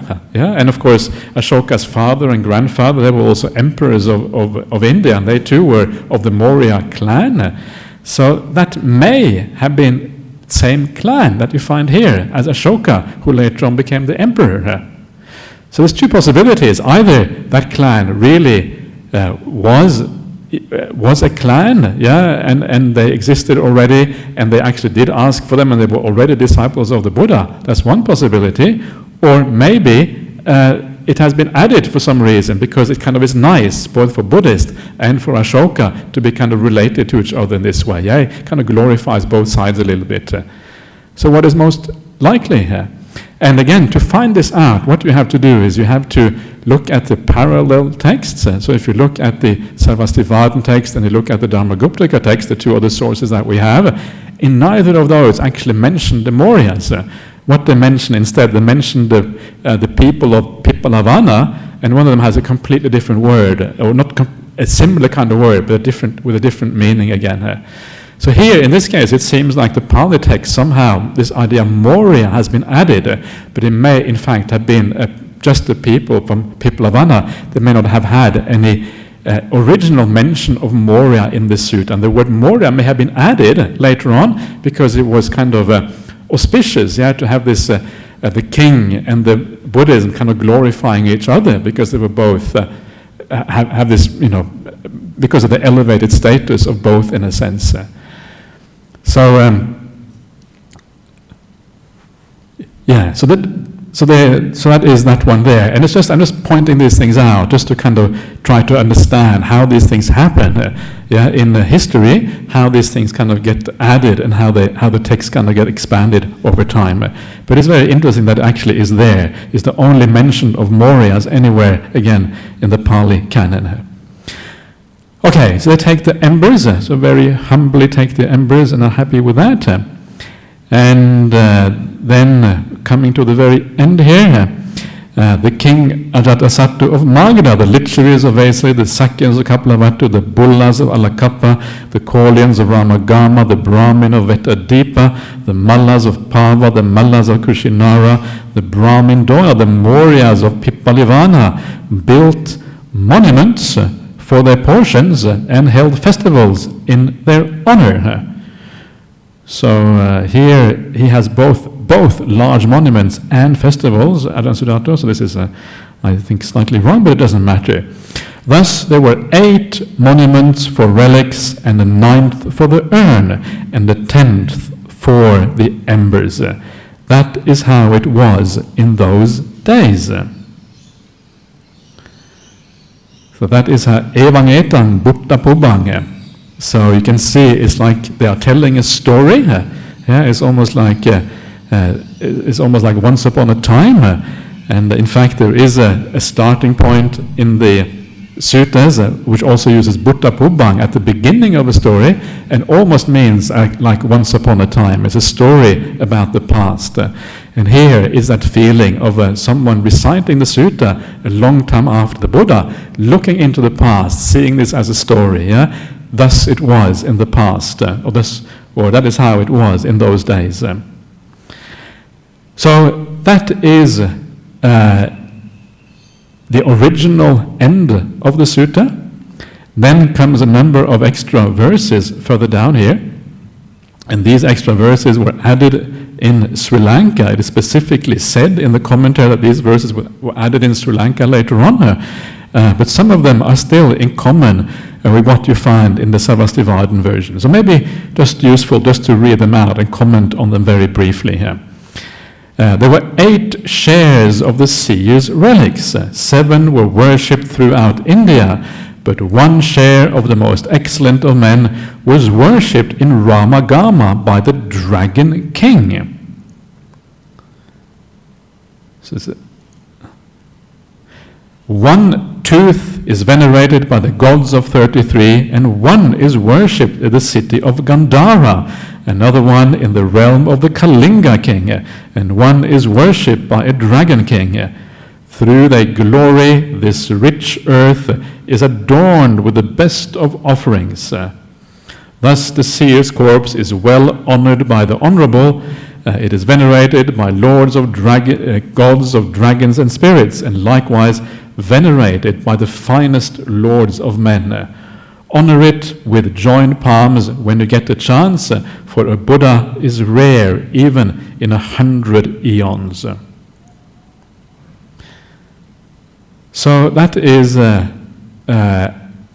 another point where it might end, the sutta, but actually it doesn't even end there, because there's another verse in the version that I have. They have different lengths depending on which version you have, but let's just very briefly just comment on what is happening here, because it's a little bit, so it's just basically summarizing what's happened before. It talks about the 7 bits that were passed around, and here you see, interestingly, that the one that was given to Ramagama, and these were the Mullans in the city of Pava, in Pava, they was sent to the town of Ramagama, which was their city or whatever. It is worshipped by a dragon king here. Before, they sent a message that they wanted relics, and suddenly it is worshipped by a dragon king here. So what is going on here? It's a little bit strange, isn't it? How come it is worshipped by a dragon king all of a sudden? And I don't know what is happening here. Maybe what is going on, maybe those relics were lost somehow. Maybe a stupa was never built, and then they needed some kind of explanation for what happened to those relics. And maybe they decided that actually the Dragon King got hold of them, and this Dragon King is now worshipping those stupas. Just pure speculation on my part, absolute speculation, but that's just one possibility for what may have happened. Then you have the next part here, and here we come to a very different type of relic. Now we talk about tooth relics, yeah? The tooth, one tooth venerated by the gods of 33, one in the city of Gandhara, which is a long, long way from this part of India, all the way up into the northwest of India. Another, the king of Kalinga in the exact opposite direction, in the very east of India, south of the river Ganges. And the last one of his teeth worshipped by a dragon king here. So what we see here, we start to see this expansion of the idea of relics, yeah? Relics expanding. Suddenly we have these teeth. Teeth have never been mentioned before. And of course, tooth relics are quite famous in the Buddhist world. The most famous of those tooth relics is found in Sri Lanka in the city of Kandy. And they claim in that temple to have a tooth relic of the Buddha, which maybe have been one of the descendants perhaps of one of these things. And maybe that is the idea anyway. Whether that tooth relic in Kandy really is a relic of the Buddha or not is very uncertain. And I think the evidence that I've heard is that it is definitely not a relic of the Buddha. But anyway, doesn't really matter. So this is where these things come from very often. Yeah, you can see they have a long pedigree, and then they live on to the present day. And people, we keep on holding on to these relics in various ways. And then you just have all of this thing about worshipping the Honorable One. Yeah. So of course the idea here is that's the idea that you. It's almost like you're building up this idea that by worshipping these relics, you're worshipping the Buddha, and then you're doing something useful as a consequence. This seems to be what is happening here. So, yes, because seeing a Buddha is very rare in the world, but please keep in mind that this is often the problem in Buddhism, and this is what we see straight away, even here in the Mahaparinibbana Sutta. The problem in Buddhism is very often that we can tend to move away from the core teachings. What the Buddha says we should practice, we should follow what he does. Instead, we start to do those things that he did not say, or things we shouldn't be doing, just worshipping and doing pujas and all of these kind of things. There's nothing wrong with doing that a little bit. A little bit of ritual is, of course, can be good sometimes, but it tends to go way over the top, and it comes from texts such as these originally here. And then there is another verse which occurs only in some versions of the Mahaparinibbana Sutta, not the version that you have. And just very briefly, I'll read it out as well here. Altogether 40 even teeth, and the body hair and head hair were carried off individually by the gods across the universe. So even more relics, and now it is expanding even further. It started off with the bones and 8 portions, then we talked about some tooth relics, and now we're talking about every tooth, 40 teeth, as well as hair of the head and hair of the body. And all of this was carried off individually by the gods across the universe. So the whole thing just expanding out, becoming more and more. And of course all of these things were added later, and it's interesting how the later you get, the more kind of these details kind of come out. The less certainty there would have been about those details, the more they're still expressed in the suttas here as if it is an absolute certainty, with details about the gods across the universe and all of these kind of things. So anyway, I'm not going to say too much more about that, just point out that these things are late passages. So, just very briefly, I would just like to very quickly, this is a very ridiculously long class, I apologize for that, but just to very briefly summarize what the Mahaparinibbana Sutta is about, because we've been doing this now for 3 years and very kind of irregularly, coming and going a lot, and I'm sorry that it has been so broken up. It would have been nice to do it more continuously. That is just the nature of things here at Dhammaloka Center. And so what is this all about? What is really the message of the sutta? What are some of the lines? If you're going to draw things together, what is the purpose of all of this? And one of the main purposes of the Mahaparinibbana Sutta, one of the things that you will have seen throughout, is the idea of impermanence, the idea of how unreliable the world is. Even the thing that is most important in someone's life. And of course, at that time, it would have been the Buddha, because he was the one who gave the Dhamma and gave the teachings and gave the spiritual path and all of that. Even the Buddha has to go away. And of course, if the Buddha eventually has to pass away, the Dhamma too eventually will die. Yeah, these are one of the few things we actually can hold on to in the world. One of the few places where we can find a real refuge. Why? Well, because everything else is much more uncertain. But even these refuges, unless we use them properly, they will disappear down the track. They too will be gone. They too are impermanent. So the message here is one of impermanence all the way through. First of all, the impermanence of the world, the unreliability of the world, how there's nothing that to really hold on to. And if you think about that in the right way, it will drive you on to the spiritual path, because that is where there's something reliable, something you can hold on to a little bit more. But in the final analysis, even that is uncertain. Even that will eventually pass away. So you have this opportunity, The opportunity is now. This is, in a sense, part of the message here. Now is the time to do the practice. Who knows how long these teachings will actually be available?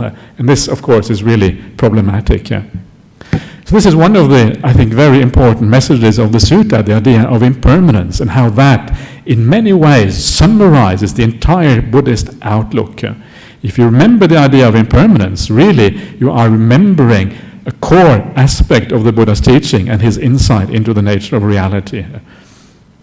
Another important part of this sutta, which is one of the reasons why it is so long and why it is so interesting, is because it has a lot of advice to us on how to live, how to function after the Buddha has passed away, because the Buddha knows he's about to pass away, and this is how you live without me. This is how you cannot carry on without my presence. So a lot of very important topics that are mentioned here. Some of the most important topics in here is, in my opinion, that we should rely on the suttas, on the Buddha's word after he has passed away. And the reason this is so important is because the vast majority of the Buddhist world in the present day does not live like that. The vast majority of Buddhists, they rely on gurus, teachers, on lineages, and all kinds of things. And it's actually very rare for people to go back to the word of the Buddha and to see what the Buddha taught. This is another very important message in this particular sutta, even though it is also found elsewhere. So these are, to me, maybe some of the two great takeaways. Some of the other things that are fascinating about this sutta is that you can see here, kind of, one of the things I've just been pointing out all the time is the increase in supernormal phenomena as you come closer to the Buddha's death. A lot of supernormal phenomena adding up more and more as you come very close, as if people want to elevate the Buddha. They want to make him into something special. And yet, this is not really how the Buddha recommends that we elevate him. The way we elevate him is by practicing his path, by having the same results that he had in his meditation practice and his spiritual path, not by exaggerating supernormal phenomena or whatever. But this is a very powerful trend in Buddhist history. This is the beginning of that trend. After the Buddha, after we kind of go into the commentaries, we go into later Buddhist literature, this is the earliest Buddhist literature, it gets even worse. The further away you get from the Buddha, the more supernormal phenomena you have, and the more distant the Buddha becomes from us as ordinary human beings. He starts to become a cosmic principle, a god, and all of these kind of things. And especially when you read some of the really later suttas, for example, some of the Mahayana suttas, just to take an example, they are full of, page upon page of kind of supernormal things and all of this. And it takes you very far away from the early Buddhist ideals of how the Buddha taught these things. So good to remember that. The Buddha's teaching is often very simple. It is very down to earth. It's about things that are very close at hand. It is not really about exaggerating and glorifying the Buddha in the way that he probably wouldn't have wanted to be glorified in the first place. So this is another important point in this whole sutta. And there probably are more important points, but I'm going to stop there. So does anyone want to say anything more before we stop? Or are you all kind of brain dead by now? If you're not brain dead, I congratulate you on your staying power. Okay. Yes? Three refuges, Buddha, Dhamma, and Sangha, which one is more personal and impersonal? It depends, yeah. It really depends. It depends on what you can relate to. The advantage with the Sangha is that you still have a living Sangha in the present day, yeah. So you can actually meet some of these people. And sometimes you get the feeling that some people are they really have got it together, yeah? And you get the feeling that the Sangha is alive, there still are areas in the world, there are people who have insight into these teachings, and it makes the teaching alive in a very powerful way.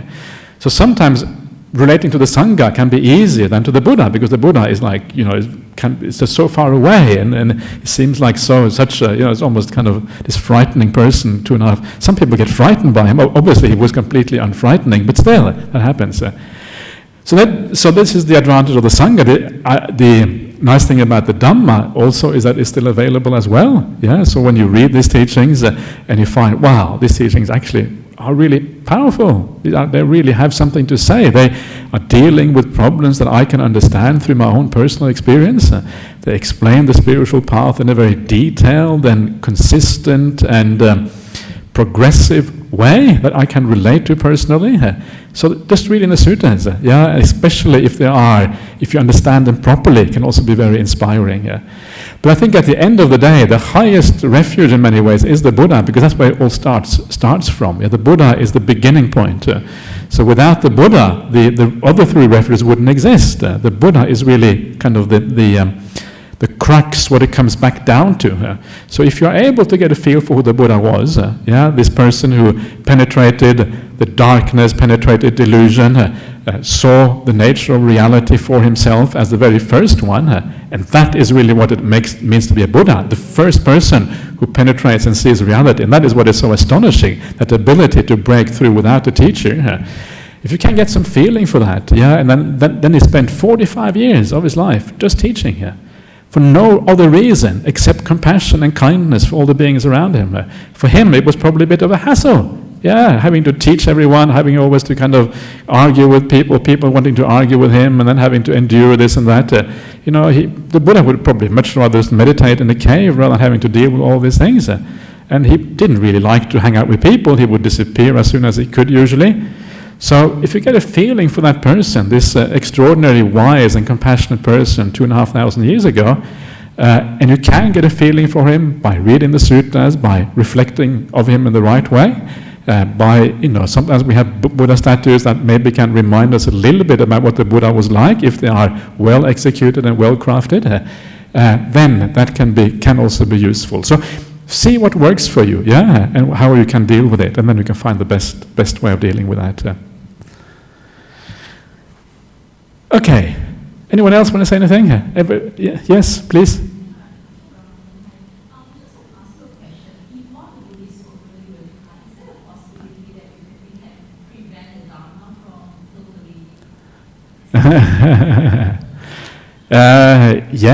Maybe that the best way to do that. The best way to do that is to become a nun, and then practice really hard, and then gain enlightenment. That's the best way here. Yeah. Sometimes one of the things I think people often misunderstand what it takes to keep the Dhamma alive. Yeah. Often they think, we must kind of read the sutras and we must kind of convert other people, but that is not really what it's about. The main thing that keeps the Dhamma alive is having areas in the world, noble ones like arahants and things, because when you see them you realize, wow, it is alive, it actually works.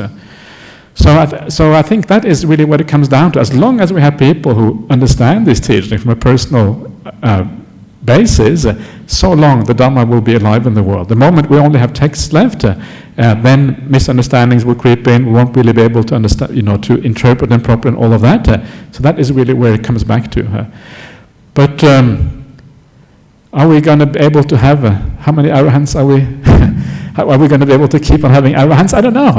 Maybe for a while. It's very hard to really predict these kind of things. Hopefully be around for a while, but don't hold your breath, because it's very, very uncertain. Okay.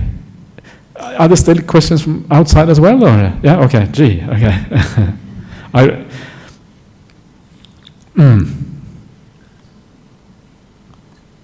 Sure, we can probably do it fairly quickly. Okay. So we'll do a couple. Oh, wow, this is pretty cool. This first one is from Ghana in Africa. I don't think this is the first time we have a question from Ghana in Africa. So welcome, not Mr. Ghana, that doesn't work, but welcome whoever.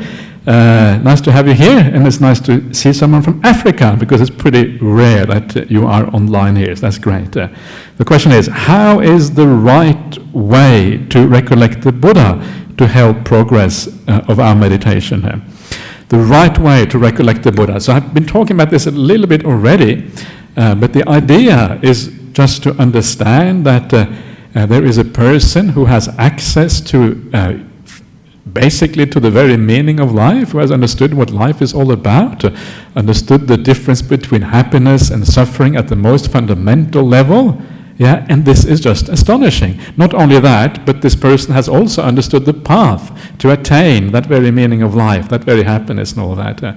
So basically he has seen to the very core of what it is to be a human being, understands the human predicament, and has found a solution to the problems that human beings have, and found it at the highest possible level.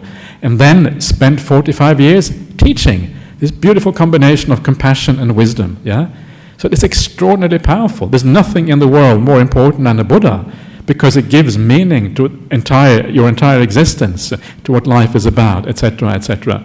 So extraordinarily powerful.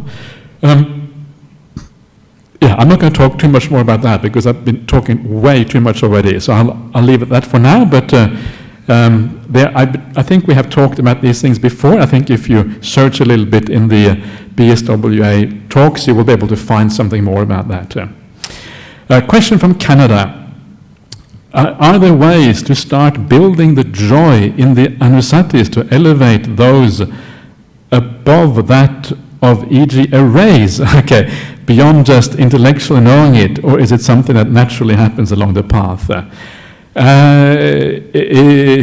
It is something that happens naturally along the path, but of course it helps to help it along a little bit. So you try to kind of incline your mind in a direction. You try to understand what the Buddha is about. You put your mind to it, and as you put your mind to it, gradually you start to understand how these things actually come out. So you have to, it's not just about happening automatically, it's also about trying a little bit. And sometimes it can be useful to listen to talks about these things. People give talks about how to do Buddhanusati, Dhammanusati, Sanghanusati. I've talked about these things myself in the past, and that will give you some indication on how to do these reflections. One of the tricky things is to understand that the Buddha is an ordinary human being. That is, I think, very helpful to really have an understanding of the Buddha, but a human being who took the human potential to the highest level, and that is really what the Buddha is all about. So keep on reflecting, keep on practicing, and then gradually it should come together here. Last one is from India. How one can experience impermanence? Impermanence, it's very easy. Impermanence comes in many different levels, So you start off by just understanding the basic impermanence. Don't start off by thinking of the 5 khandhas or the 5 aggregates or the deep impermanence that you see in meditation practice, because it takes a long time to get there. Start off with the basic impermanence in your life right now. Look at the world, look at the climate, look at the world around you, things always changing, moving around, politics, whatever. And you will see things are very unreliable, very uncertain, out of control. You don't know what's going to happen next. Look at your family life, look at your, understand that your family members, your friends, and everything in the world is impermanent and unreliable. It's a hard lesson, Buddhism. It really kind of faces up to reality, just very kind of directly. Sorry. And because of that, you have to kind of carry on with it for a while to really allow these things to get to the core, to really grasp you emotionally so that it has an effect on your life. But these things are very important, because once you get that. You get why the spiritual life is so important. The idea that you can develop your mind, you have some control of your spiritual life, some control of your mind, you can do something about that. The external world is really completely out of control. This is number one, understanding of impermanence. Do that first. Then, when you have done that, then you move on to your meditation practice, and eventually you can start to understand the impermanence of everything, that is all the five aggregates. But start with the simple stuff that get you started, and then carry on after that. Okay, I was going to say enough, but probably I should more like say way too much. Okay, so well, anyway, thank you all for listening. Okay, let's pay homage to Buddha Dhamma Sangha.